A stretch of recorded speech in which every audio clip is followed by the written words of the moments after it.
Please welcome the one, the only Tom Cruise. Why does Tom Cruise have so much power over the audience? What makes his movies so good? You were shooting Mission Impossible today, right? Yeah, well, we're shooting it every day. Shooting it every day. Did you risk your life today? One of the biggest things about his movies is the stunts and the thrill that they bring. What would you say is the most surprising thing about Tom from what you've witnessed and experienced of him on set working on the film?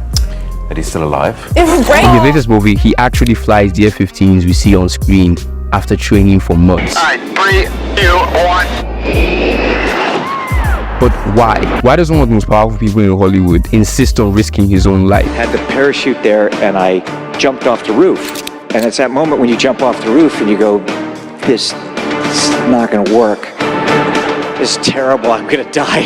And I wonder if it's genuine or manufactured. Asterix, I really hope it is genuine, because otherwise, why hold Top Gun Maverick back for 2 years? Why do these things that could possibly get him and his co-stars killed? You just can't create this kind of experience unless you shoot it live.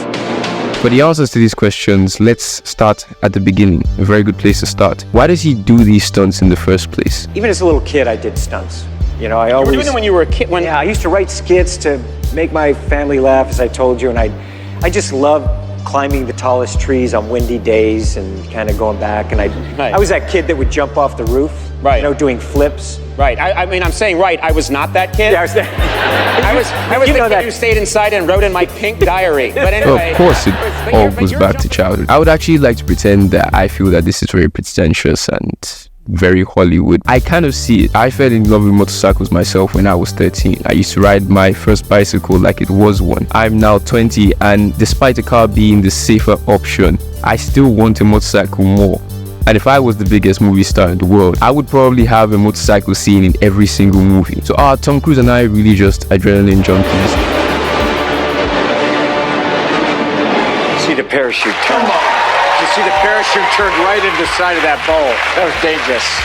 That was dangerous. Maybe, but still, Tom could just chase crazy stunts on his free time. He doesn't have to have them in his movies. He has made it a conscious effort to weave it into his art. I mean, we've all probably thought it. We've all probably asked this question. You climbed Burj Khalifa, I believe. You held your breath for 6.5 minutes underwater, for one. Yeah. You hung off the side of an Airbus A400. Now, have you ever heard of CGI? And would you ever want to explore it, or is it important to you to really do And this? he could do CGI. It's not for the lack of budget. He could also have stunt doubles, but it wouldn't be the same type of movie. It wouldn't feel as authentic. Understanding this though, there's still a problem. I wondered, where did he get this idea from? What's his inspiration? For me, it's about storytelling, and I grew up watching, you know, Charlie Chaplin, Buster Keaton, Harold Lloyd, you know, Abbott Costello. Right. You know, they're kind of work that they did, the classics, and they made me laugh, and they had tension. So these things that I want to really build stories around. It makes sense that Tom Cruise is trying to make movies that stand the test of time, much like the black and white films from 100 years ago. But still, it doesn't make sense. Like, who let him do this? Every director or producer, their interest is to protect the actors, because you need them, you know, to be the face of the movies. You need them to at least stay alive. You need them to stay safe. So I was wondering, perhaps he had a mentor, a close director friend, maybe someone who he had to get to allow him to do these death-defying stunts. I was asking the question of who let him. I know Steven Spielberg, you know, that I've known him since I was a kid, and it was actually at his dinner table that I met Brian De Palma. And I went home and I stayed up that night, all night, into the next day, and I was reviewing all of De Palma's films. And later we offered him Mission Impossible. And he was the first director of the first film that we ever produced. At the time he made the first Mission Impossible, he was already the star of several successful films, such as Rain Man, Risky Business, and the first Top Gun, right beside Val Kilmer. He had already acquired quite a lot of money and quite a lot of fame. So when he decides to do Mission Impossible, he has essentially ultimate control, and he decides to do it different. And going back to us, the audience, there's something that makes Tom Cruise's Do My Own Stunts crusade a lot more dedicated than other actors. That's why we scoff and laugh at moments like this. I do all my This is the thing. stunts. I did my stunts because I thought that that's what everyone did, and then Tom Cruise over here. no, I want to be the first me, not the next Tom Cruise. Thank you very much. Meanwhile, He just laser locked and he was like, because he really wanted to talk about it. He said, I've been dreaming of this shot for 15 years, of this sequence, and finally I had a chance to do it. And I goes, well, so how did it come to pass? And he goes, okay. So I go to the safety guy. I tell him this is what I'm gonna do. This is what I'm gonna explain the whole gag to him. Right. The safety guy says, you can't do that. He goes, that's too dangerous. And I'm like, and he goes, so I get another safety guy. he's relentless at getting the shot to feel real. There's a sequence in MI4 that annoys me because I can see the green screen. It's so clear. And yet this scene isn't ruined at all. Because when Tom Cruise is pulled off the ground like an explosion hit him, it really does look like an explosion hit him. If he had replaced himself with some CG model and just animated it, that would have completely ruined that scene, essentially. But at a certain point in history, people did think he was crazy for no fault of their own. We didn't know what exactly was going to change before the first Mission Impossible, so of course people were skeptical. But of course, as we know, he did it. It worked. These stunts and the authenticity of them has led to a level of immersion that keeps his super agent character, Ethan Hunt, extremely human, unlike some other franchises.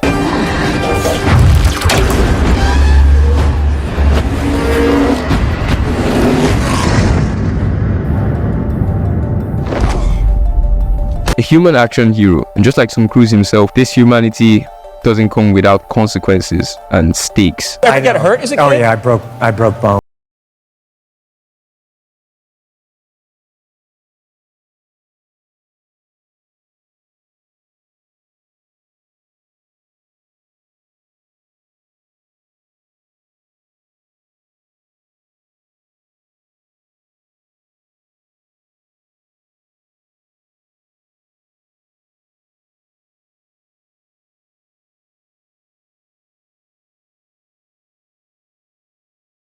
Nearly finished. It's because I broke my ankle. We had to shut down, but we're about 6 weeks away. The ankle. This is the. So, are you fully recovered? Are you well? It's still broken, but I'm doing well. No, you're kidding. Is it still broken? Yeah, I mean it's not fully healed, but we're shooting.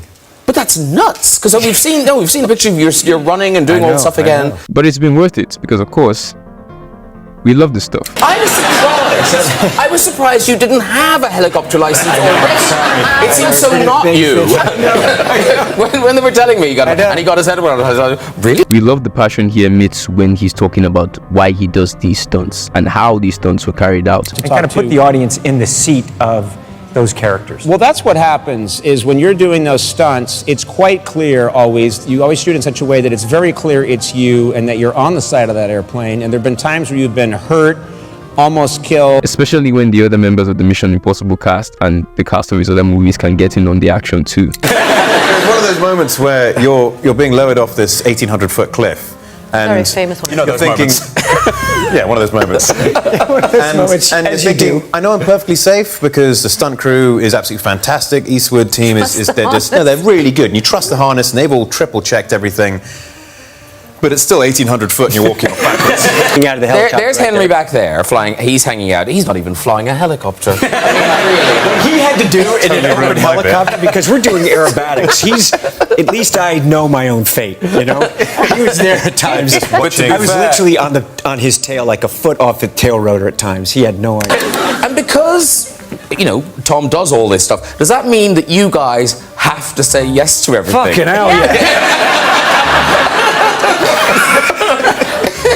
They want to. They can't wait. You can't get these guys out of the stunt room. Do you know what? You Henry's can't. like in the helicopter. He is loving it. You were freezing in that helicopter. Oh, helicopter's flying cold. around that thing. It's New Zealand winter and the doors are open. You posted a picture. We love the dedication. And of course, we love the memes. Would you parasail over an erupting volcano? You know, I've been to an erupting volcano. Of course you have. And parasailing over would be quite beautiful. But would you fly a jetpack through a tornado? Well, what kind of tornado and where? Run with scissors. What? Scissors. You ever run with scissors, you know? You mean like in my hand? Yeah. We've all done that. Okay, all right. But of course, there will always be critics. Here's something that they always say. There have been times where you've been hurt, almost killed, and it makes me think, are you a bit addicted to the adrenaline of it all? Do you ever think that you need that in your life? Do you know what I mean? No. And I understand the criticism that perhaps Tom does have a death wish. Perhaps this is just a fantasy for him. And the accusation that he could possibly be making better movies if he wasn't also trying to just keep increasing the stakes of his stunts. But also to that, I say, well, he hasn't exactly made it just his own fantasy. I don't know if it's a conscious effort, but I love the fact that the movies, especially Mission Impossible movies, are directed by different people with sometimes extremely different styles. For someone who might seem quite controlling and is willing to fire the safety guy if he tells him a stunt is not possible, he does actually let the directors enhance the story by putting their own styles into it. And this also means that especially Mission Impossible movies do not feel like the same movie over and over again. Brad Bird's whimsical MI4 does not feel like J.J. Abrams' gritty MI3, and the directors getting to have input over the executive producers, we love to see it. Anyway, he's been through the ringer and back, literally brought back his own career and Mission Impossible franchise by climbing the Burj Khalifa, and personally I can't wait to see what he has next. Making of one of these big stunts you're doing for this new Mission Impossible movie. And I think it's probably important that people know that you're really doing these stunts, because nowadays almost anything is possible. And for those who have not seen this, let's take a look. Today is day one of principal photography, and we are starting in classic mission form with the biggest stunt in the film. What we're doing here is I'm just doing jumps just to warm up the body. Try not to smile.